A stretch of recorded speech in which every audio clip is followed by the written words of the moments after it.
আসসালামু আলাইকুম। বিবিসি আন্তর্জাতিক বিশ্ব সংবাদে আপনাকে স্বাগত। শুরুতে সংবাদ শিরোনাম, পরে বিস্তারিত। বাংলাদেশের সর্বশেষ গুরুত্বপূর্ণ আপডেট সংবাদে আপনাকে স্বাগত। শুরুতেই সংবাদ শিরোনাম, পরে বিস্তারিত। প্রথমে জানাবো, ভারতের উপর ৫০% শুল্ক আরোপ করলেন মার্কিন প্রেসিডেন্ট ডোনাল্ড ট্রাম্প। রাশিয়া থেকে তেল কেনার কারণে শাস্তি হিসেবে ভারতের উপর নতুন করে ২৫% শুল্ক আরোপের ঘোষণা দিয়েছেন যুক্তরাষ্ট্রের প্রেসিডেন্ট ডোনাল্ড ট্রাম্প। এতে ভারত থেকে আমদানি করা পণ্যের উপর মোট শুল্কের হার দাঁড়ালো ৫০%। আজ বার্তা সংস্থা রয়টার্সের এক প্রতিবেদনে বিষয়টি নিশ্চিত করা হয়েছে। এরপর জানাবো, শেখ হাসিনা কিছুই না, সে ভারতের দালাল, ভারতের চর বললেন বিএনপি নেতা।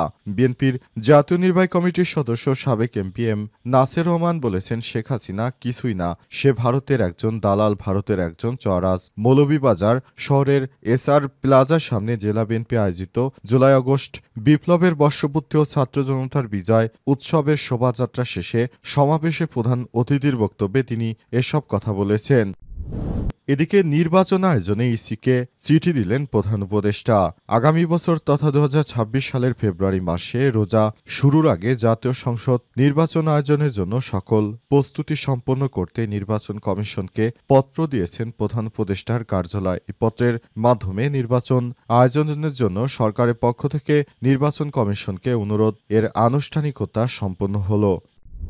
এদিকে দেশের স্বার্থে রাজনৈতিক দলগুলোকে ঐক্যের আহ্বান তারেক রহমানের। রাজধানী নয়াপল্টনে বিএনপির বিজয় র্যালির আগে আয়োজিত সংক্ষিপ্ত সমাবেশে বক্তব্যকালে রাজনৈতিক দলগুলোকে জাতীয় স্বার্থে ঐক্যবদ্ধ থাকার আহ্বান জানিয়েছে দলটির ভারপ্রাপ্ত চেয়ারম্যান তারেক রহমান। এবং সর্বশেষ জানাবো, ঐক্যবদ্ধভাবে স্বাধীন, সার্বভৌম ও গণতান্ত্রিক বাংলাদেশ গড়ব বললেন বিএনপি নেতা সালাউদ্দিন। রাজধানী নয়াপল্টনে বিএনপির কেন্দ্রীয় কার্যালয়ের সামনে গণ অভ্যুত্থানের বর্ষপূর্তি উপলক্ষে আয়োজিত বিজয় র্যালির আগে সংক্ষিপ্ত বক্তব্যে দলের স্থায়ী কমিটির সদস্য সালাউদ্দিন বলেছেন, আমরা সবাই অঙ্গীকারাবদ্ধ, এই বাংলাদেশ হবে এক নীতির বাংলাদেশ। প্রিয় দর্শক, এতক্ষণ শুনছিলেন সংবাদ শিরোনাম, এবারে বিস্তারিত।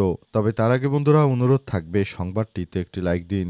এই চ্যানেল আপনি নতুন হয়ে থাকলে আমাদের সংবাদটি দেখতে দেখতে চ্যানেলটি সাবস্ক্রাইব করে রাখুন। কমেন্ট করে বন্ধুরা আপনার মূল্যবান মতামত জানিয়ে দিন আপনি বিশ্বের কোন দেশ থেকে বা বাংলাদেশের কোন স্থান থেকে আমাদের সংবাদটি দেখছেন এবং শুনছেন। আর বন্ধুরা, এই সংবাদটি আপনার সোশ্যাল মিডিয়া ফেসবুকে শেয়ার করে বন্ধুদেরও দেখার সুযোগ করে দিন। কমেন্ট করে জানিয়ে দিন আপনি বাংলাদেশের কোন স্থান থেকে বা বিশ্বের কোন দেশ থেকে আমাদের সঙ্গে থেকে আমাদের এই সংবাদটি দেখছেন এবং শুনছেন। এবারে বিস্তারিত। ভারতের উপর ৫০% শুল্ক আরোপ করলেন মার্কিন প্রেসিডেন্ট ডোনাল্ড ট্রাম্প। রাশিয়া থেকে তেল কেনার কারণে শাস্তি হিসেবে নরেন্দ্র মোদীর উপর আরও নতুন করে ২৫% শুল্ক আরোপের ঘোষণা দিয়েছে যুক্তরাষ্ট্রের প্রেসিডেন্ট ডোনাল্ড ট্রাম্প। এতে ভারত থেকে আমদানি পণ্যের উপর মোট শুল্কের হার দাঁড়ালো ৫০%। বার্তা সংস্থা রয়টার্স জানিয়েছে, আজ ৬ আগস্ট এক নির্বাহী আদেশে ঘোষণা দেন মার্কিন প্রেসিডেন্ট ডোনাল্ড ট্রাম্প। এর আগে ৪ আগস্ট রাশিয়া থেকে তেল কেনার জন্য ভারতের উপর নতুন শুল্ক আরোপের হুমকি দিয়েছিলেন মার্কিন প্রেসিডেন্ট। সামাজিক যোগাযোগ মাধ্যম ট্রুথ সোশ্যালে এক পোস্টে তিনি অভিযোগ করেছেন, ভারত রাশিয়া থেকে বিপুল পরিমাণ তেল কিনছে, আর তাছাড়া চড়া দামে খোলা বাজারে বিক্রি করে মোটা অঙ্কের মুনাফা করছে ভারত। অর্থাৎ ভারত প্রথমে রাশিয়া থেকে তেল কিনে তারপর সে তেলগুলো বিভিন্ন মার্কেটে তারা চড়া দামে বিক্রি করে এবং সেখান থেকে প্রচুর পরিমাণ অর্থ লাভ করে। ট্রাম্প সামাজিক যোগাযোগ মাধ্যম ট্রুথ সোশ্যালে অভিযোগ করে বলেছেন, রাশিয়া থেকে তেল কিনে খোলা বাজারে উচ্চমূল্যে বিক্রি করছে এবং বিপুল পরিমাণ মুনাফা অর্জন করছে। ইউক্রেনের রুশ আগ্রাসনে মানুষের প্রাণহানির বিষয়টি ভারত উপেক্ষা করছে বলেও মন্তব্য করেছেন তিনি। তার ভাষায়, ভারত শুধু রাশিয়া থেকে বিপুল তেলই কিনছে না, সেই তেলের বড় অংশ খোলা বাজারে বিক্রি করে লাভের অঙ্ক বাড়াচ্ছে। ইউক্রেনের রুশ যুদ্ধের কারণে যত মানুষ মারা যাচ্ছে তা নিয়ে তাদের কোনো ভাবনা নেই। ট্রাম্প আরও জানান, এই কারণেই তিনি ভারতের উপর আরোপিত শুল্ক আরও বাড়ানোর সিদ্ধান্ত নিয়েছেন। তবে আগের ঘোষণায় তিনি শুল্ক বৃদ্ধির সুনির্দিষ্ট হার উল্লেখ করেননি। এবার তিনি একটি সুনির্দিষ্ট হার উল্লেখ করেছেন এবং তিনি বলেছেন এই শুল্ক কার্যকরী থাকবে। এ ব্যাপারে ভারতের কোনো আপত্তি ট্রাম্প মেনে নেবে না বলেও মন্তব্য করেছেন তিনি। শেখ হাসিনা কিছুই না, সে ভারতের দালাল, ভারতের চর, বললেন বিএনপি নেতা। বিএনপির জাতীয় নির্বাহী কমিটির সদস্য সাবেক এমপি এম নাসের রহমান লিখেছেন, শেখ হাসিনা কিছুই না, সে ভারতের একজন দালাল। আজ মৌলভীবাজার শহরে এসআর প্লাজার সামনে জেলা বিএনপি আয়োজিত জুলাই আগস্ট বিপ্লবের বর্ষপূর্তি ও ছাত্র জনতার বিজয় উৎসবের শোভাযাত্রা শেষে সমাবেশে প্রধান অতিথির বক্তব্যে তিনি এসব কথা বলেন। নাসের রহমান বলেছেন, এদেশে আওয়ামী লীগের রাজনীতি আমরা ধীরে ধীরে শেষ করে দিব ইনশাল্লাহ। আপনারা একটা জিনিস লক্ষ্য করেছেন, আওয়ামী লীগ কিন্তু 1 বছর হয়ে গেল, তারপর একটা টু শব্দ পর্যন্ত করতে পারেনি। আগামীতে আওয়ামী লীগ আর কথা বলতে পারবে না, এটা আপনারা নিশ্চিত ধরে রাখুন। আওয়ামী লীগকে আমরা তিলে তিলে তাদের শিকড় সহ উপড়ে ফেলব।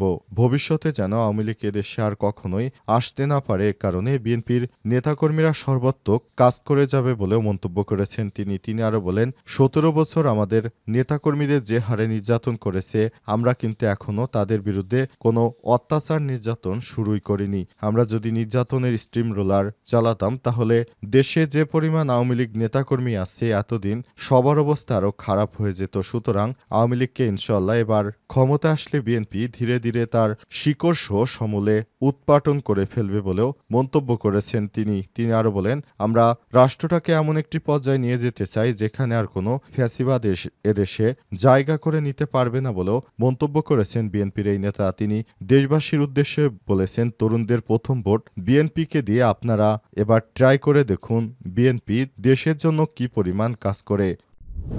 নির্বাচনের আয়োজনে ইসিকে চিঠি দিয়েছেন প্রধান উপদেষ্টা। আগামী বছর তথা 2026 সালের ফেব্রুয়ারি মাসে রোজা শুরুর আগে জাতীয় সংসদ নির্বাচনের আয়োজনের জন্য সকল প্রস্তুতি সম্পন্ন করতে নির্বাচন কমিশনকে পত্র দিয়েছেন প্রধান উপদেষ্টার কার্যালয়। পত্রের মাধ্যমে নির্বাচন আয়োজনের জন্য সরকারের পক্ষ থেকে নির্বাচন কমিশনকে অনুরোধের আনুষ্ঠানিকতা সম্পন্ন হল। আজ প্রধান নির্বাচন কমিশনার বরাবর প্রেরিত এক পত্রে উল্লেখিত সময় প্রত্যাশিত মানের অবাধ, সুষ্ঠু, নিরপেক্ষ, শান্তিপূর্ণ, উৎসব মুখর জাতীয় নির্বাচন আয়োজনের প্রয়োজনীয় কার্যক্রম গ্রহণের জন্য অনুরোধ করেছেন প্রধান উপদেষ্টার মুখ্য সচিব এম নাসির উদ্দিন মিয়া। গত 5 আগস্ট জুলাই গণ অভ্যুত্থান দিবসে প্রধান উপদেষ্টা প্রফেসর ড মোহাম্মদ ইউনূস জাতির উদ্দেশ্যে দেয়া ভাষণে আগামী বছর ফেব্রুয়ারি মাসে রোজা শুরুর আগে নির্বাচনের আয়োজনের জন্য নির্বাচন কমিশনকে চিঠি দেওয়ার কথা বলেন। তারই ধারাবাহিকতায় আজ এই চিঠি পাঠানো সম্পন্ন করেছে প্রধান উপদেষ্টার কার্যালয়। এই চিঠিতে উল্লেখ করা হয়েছে, আগামী বছর 2026 সালে রোজার আগেই নির্বাচন দিতে হবে। অবাধ, সুষ্ঠু, নিরপেক্ষ নির্বাচন দিতে ইসির যে ধরনের সহযোগিতা লাগে তার সর্বাত্মক সহযোগিতা করবে অন্তর্বর্তীকালীন সরকারের প্রধান উপদেষ্টা। অন্তর্বর্তীকালীন সরকারের প্রধান উপদেষ্টা দায়িত্ব গ্রহণের পর থেকে তিনি বলেছিলেন, আমি বাংলাদেশে একটি অবাধ, নিরপেক্ষ, সুষ্ঠু নির্বাচন দিতে চাই। এ কারণে কিছু সংস্কার প্রয়োজন। অন্তর্বর্তীকালীন সরকারের প্রধান উপদেষ্টা তারই ধারাবাহিকতায় দেশজুড়ে যে সংস্কারের উদ্যোগ হাতে নিয়েছেন সেটি সেইভাবেই চলছে এবং অন্তর্বর্তীকালীন সরকারের প্রধান উপদেষ্টা প্রফেসর ড মোহাম্মদ ইউনূস এই সংস্কারের মাধ্যমে দেশটাকে এগিয়ে নিয়ে যাওয়ার জন্য বিভিন্ন কার্যক্রম হাতে নিয়েছেন। এরই ধারাবাহিকতায় সরকারের 3টি উদ্দেশ্য নিয়ে তিনি ক্ষমতায় বসেছেন। একটি হচ্ছে শেখ হাসিনা এবং তার দোসরদের বিচারের আওতায় নিয়ে আসা, নিরপেক্ষ নির্বাচন দেয়া এবং জুলাই ঘোষণাপত্র এবং যারা ক্ষতিগ্রস্ত হয়েছে তাদেরকে পুনর্বাসন। মোটামুটি বাকি 2টি কাজ করার পর অন্তর্বর্তীকালীন সরকারের প্রধান উপদেষ্টা এবার 3য় ধাপ অর্থাৎ নির্বাচন নিয়ে তিনি কাজ শুরু করেছেন বলেও জানান গতকাল তার ভাষণে। এরপরই নির্বাচন কমিশন ইসি এম নাসির উদ্দিনের দপ্তরকে চিঠি পাঠিয়েছেন অন্তর্বর্তীকালীন সরকারের প্রধান উপদেষ্টা।